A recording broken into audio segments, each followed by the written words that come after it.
Assalamualaikum warahmatullahi wabarakatuh. Masih berjumpa dengan saya, Novi Andriana dari SMK Negeri 3 Purwokerto, Kabupaten Banyumas, Provinsi Jawa Tengah. Kali ini saya akan memaparkan tentang ruang kolaborasi modul 2.3 praktek coaching supervisi akademik.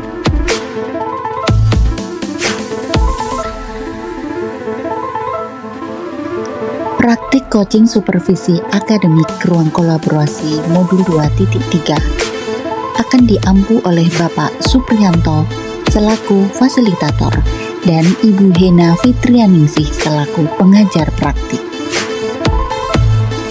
Praktik coaching supervisi akademik, saya Novi Andriana akan berkolaborasi dengan Ibu Farida. Tujuan pembelajaran: calon guru penggerak dapat mempraktikkan alur percakapan coaching sesuai alur Tirta dan melakukan refleksi terhadap praktik percakapan coaching yang telah dilakukan dengan sesama rekan calon guru penggerak. Alur percakapan Tirta dalam coaching. Yang pertama adalah tujuan umum. Tahap awal. Pihak coach dan coach menyepakati tujuan pembicaraan yang akan berlangsung. Yang kedua, identifikasi. Coach melakukan penggalian dan pemetaan situasi yang sedang dibicarakan dan menghubungkan dengan fakta-fakta yang ada pada saat sesi. Yang ketiga, rencana aksi. Pengembangan ide atau alternatif solusi untuk rencana yang akan dibuat. Yang keempat adalah tanggung jawab, membuat komitmen atas hasil yang dicapai untuk langkah selanjutnya. Assalamualaikum warahmatullahi wabarakatuh. Bu Farida, jumpa ya pagi-pagi ini ya. Apa kabarnya Bu Farida? Ya Allah, waalaikumsalam warahmatullahi wabarakatuh, Buna. Sebetulnya sih kurang sedikit baik gitu ya, Buna. Soalnya aku pengen cerita nih sama Buna. Aku punya sedikit masalah ini, Buna.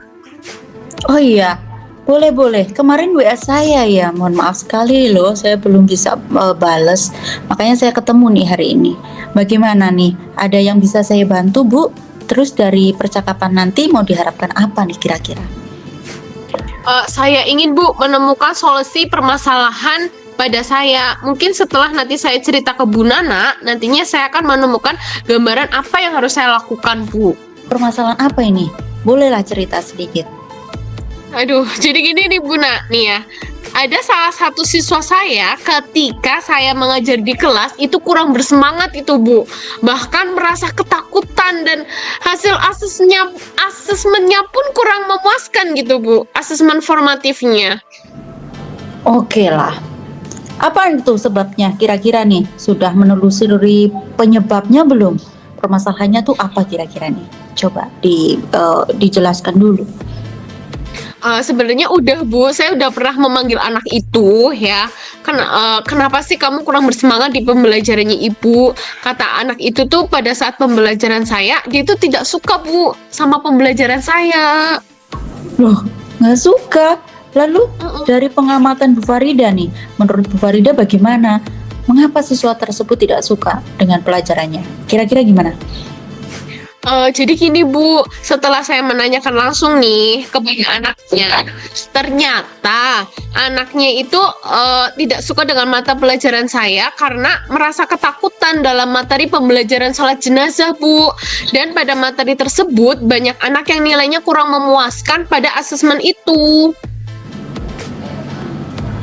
Begitu. Kira-kira kondisi ideal seperti apakah yang Bu Farida harapkan dalam kondisi pembelajaran tersebut?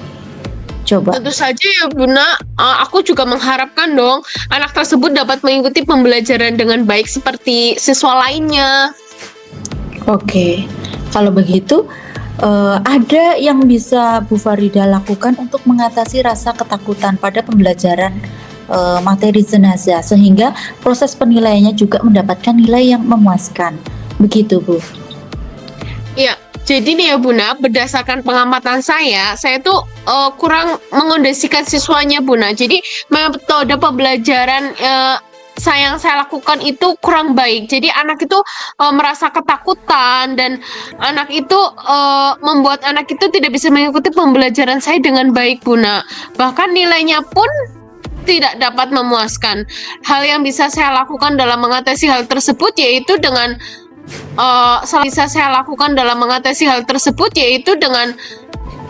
salah satunya membuat metode pembelajaran yang menyenangkan, kemudian menanyakan kembali kesepakatan kelas yang berlangsung, membuat pertanyaan pemantik yang menarik, memperbanyak ice breaking, ataupun mengenalkan materi dengan baik dengan menggunakan video-video yang menarik sehingga siswa itu tidak merasa takut dan minat belajarnya pun akan ada Buna. Oh, sebenarnya sudah bagus ya, karena bentuknya yang dipelajari adalah mayat, jadi kan agaknya bagaimana gitu kan rasanya. Bisa membuat anak takut ya, biar tidak takut maksud saya. Ini kira-kira ada metode yang pernah berhasil yang dilakukan Bu Farida atau bagaimana, coba bisa dijelaskan sebelumnya pada pembelajaran yang dulu-dulu bagaimana?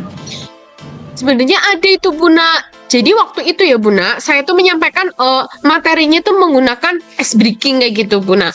Nah, jadi dengan menggunakan ice breaking dengan teknik pesan berantai gitu Buna. Jadi pada waktu itu anak-anak melakukannya itu secara berkelompok, menyampaikan pesan yang dibaca secara berantai.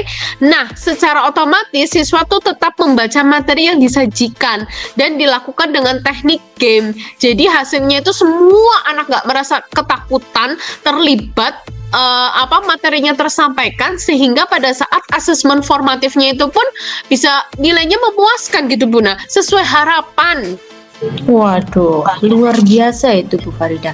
Menurut Bu Farid nih ya, jika di rating ya, kira-kira nilainya ada di angka berapa nih dari tingkat keberhasilan untuk mengukur metode sehingga dapat menarik minat pembelajaran pada murid tersebut? Iya Buna, jadi kalau saya tarik rating ya Buna pada pembelajaran saya yang itu tuh bisa sampai 9 sampai 10 Buna. Soalnya luar biasa banget, anak-anak paham gitu Buna. Nah, ini indikator tertingginya berapa? 10 atau 100? Iya, kalau ya 9 sampai 10. Karena di tempat saya paling besar 10 gitu Buna. Wah, luar biasa itu berarti ya. Baiklah, selanjutnya apa rencana aksi yang akan Bu Farida lakukan dan bagaimana langkah-langkahnya kira-kira? Iya Buna, jadi saya akan melakukan dengan segera ya, melakukan pembelajaran yang bervariasi, juga diselingi dengan ice breaking yang sangat menarik seperti mungkin pesan berantai yang sudah saya ceritakan ini Buna. Serta saya juga selalu mengupdate informasi terkait bagaimana cara mengajar yang berpihak kepada murid dan agar tujuan pembelajarannya baik dari segi murid maupun dari segi saya sendiri seorang pendidik itu bisa diharapkan kayak gitu Buna. Wow, itu udah bagus loh. Bu Farida, kira-kira siapa yang dapat membantu dalam penyusunan maupun melaksanakan rencana tersebut nih, kira-kira? Yang dapat membantu rancangan kali ini itu ada kepala sekolah, rekan teman sejawat, dan tak lupa saya juga butuh mengkomunikasikannya kepada wali murid atau orang tua itu Buna, biar semuanya terlibat dan saling memotivasi serta saling menguatkan kayak gitu Buna. Bagus, itu banyak yang terlibat ya. Kira-kira Bu Farida, berapa lama waktu untuk dibutuhkan untuk melakukan kegiatan tersebut? Sepertinya tidak membutuhkan waktu lama itu Buna. Saya akan melakukannya secepat mungkin itu Buna. Mungkin persiapannya saja yang membutuhkan waktu yang lama karena tidak ada yang singkat. Proses selesainya mungkin gitu Buna. Jadi mungkin nantinya dalam pembelajaran saya juga akan membagi jadi beberapa pertemuan. Oke. Kira-kira pelaksanaannya untuk perencanaan ini kepada siswa itu bagaimana? Nah, secepatnya aja Buna. Kayaknya murid kan butuh mendapatkan hak belajar mereka ya Buna. Sehingga terlaksananya pembelajaran yang sesuai yang diinginkan bagi murid dan pendidik gitu Buna.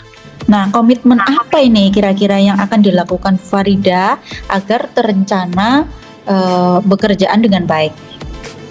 Nah, saya berkonsisten terus Bunda untuk belajar terus-menerus dengan mengupdate segala informasi, berkolaborasi dengan teman rekan sejawat, dan berbagi praktik baik dengan guru hebat, baik di dalam sekolah maupun di luar sekolah, dan untuk meningkatkan kompetensi saya ini sebagai seorang pendidik, sehingga saya dapat menerapkan berbagai macam metode pembelajaran yang menarik dengan gaya belajar yang menyenangkan, sehingga kehadiran saya pun di kelas selalu dinanti dan dirindukan siswa. Luar biasa sekali Bu. Baiklah Bu, bagaimana nih perasaan Bu Farida nih setelah kita berbincang nih beberapa menit ya, sejenak saja begitu. Kira-kira bagaimana perasaannya? Perasaannya udah lega banget Bu, dan senang Bu gitu kan. Saya merasa senang karena saya mendapatkan solusi dari perbincangan ini. Ternyata dengan curhat, dengan berdiskusi dengan Buna itu sangat luar biasa, sangat menginspirasi saya Bu. Waduh, syukurlah kalau begitu loh ya. Yang ingin disampaikan apa nih kira-kira? Saya rasa udah cukup Bu. Terima kasih ya Bu sudah meluangkan waktunya buat saya, sehingga saya dapat menemukan solusi dari permasalahan saya ini Bu. Saya harap pembelajaran di kelas yang tersebut tuh nantinya itu akan berlangsung dengan baik, menyenangkan, sehingga saya pun selalu diharapkan oleh siswa itu Buna. Asik pokoknya lah ya, senang mendengar pokoknya cerita dari Bu Farida ya. Semoga kita terus bisa berbagi ya untuk anak-anak, kemudian rekan-rekan guru tadi yang mau berkolaborasi. Begitu ya, karena ini hari Kamis nih saya masih ngajar, saya juga waktunya tidak banyak. Begitu nggih Bu Farida. Terima kasih. Iya, sama-sama Buna, makasih ya udah mendengarkan kelah kesah saya dan sehingga bisa menemukan solusi terhadap pembelajaran saya. Makasih Buna, mari kita masuk kelas, bertemu lagi, sampai jumpa. Assalamualaikum Ibu Na. Waalaikumsalam warahmatullahi wabarakatuh. Dadah.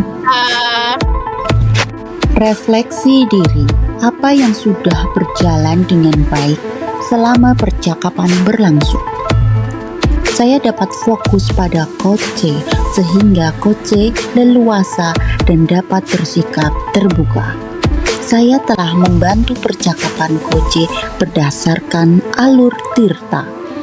Saya dapat menggali potensi yang dimiliki Coach dan mengarahkannya untuk menemukan ide-ide pemecahan masalah.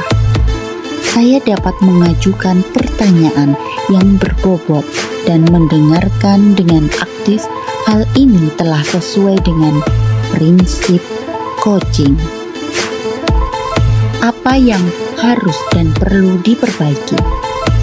Hal yang perlu saya tingkatkan lagi yaitu saya perlu banyak latihan untuk meningkatkan kompetensi dalam mendengarkan dengan rasa, khususnya pada tahapan mengapresiasi dan merangkum. Apa yang Anda lakukan untuk tetap dalam kondisi present atau kehadiran penuh sebelum dan saat melakukan coaching? Yang pertama, memberikan atensi penuh, mindfulness, dengan menatap secara serius, melakukan posisi duduk yang baik, membuat coach merasa nyaman, rileks untuk berbicara. Yang kedua, mencatat poin penting dalam percakapan. Yang ketiga, fokus mendengarkan, mencermati, dan merespon cerita yang disampaikan oleh coach. Apa yang Anda lakukan untuk memperbaiki atau meningkatkannya? Untuk meningkatkan kemampuan mendengarkan dengan rasa, khususnya pada tahap apresiasi dan merangkum, saya perlu melakukan. Yang pertama, memperbanyak praktek percakapan coaching dengan alur Tirta. Yang kedua, mencatat kata kunci dari percakapan yang disampaikan oleh coach. Yang ketiga, memberikan pertanyaan-pertanyaan terbuka kepada coaching. Umpan balik. Saya merasa didengar dan dihargai, lebih terfokus dan memiliki arah jelas dalam rencana pengajaran. Saya juga merasa lebih sadar akan kekuatan dan area yang perlu dikembangkan, mendapatkan perspektif baru dan merasa lebih tenang serta termotivasi. Keterlibatan aktif dalam proses coaching. Terima kasih sudah menyaksikan Ruang Kolaborasi Modul 2.3 Praktik Coaching Supervisi Akademik. Salam guru penggerak, tergerak, bergerak, dan menggerakkan. Guru penggerak Indonesia maju. Wassalamualaikum warahmatullahi wabarakatuh.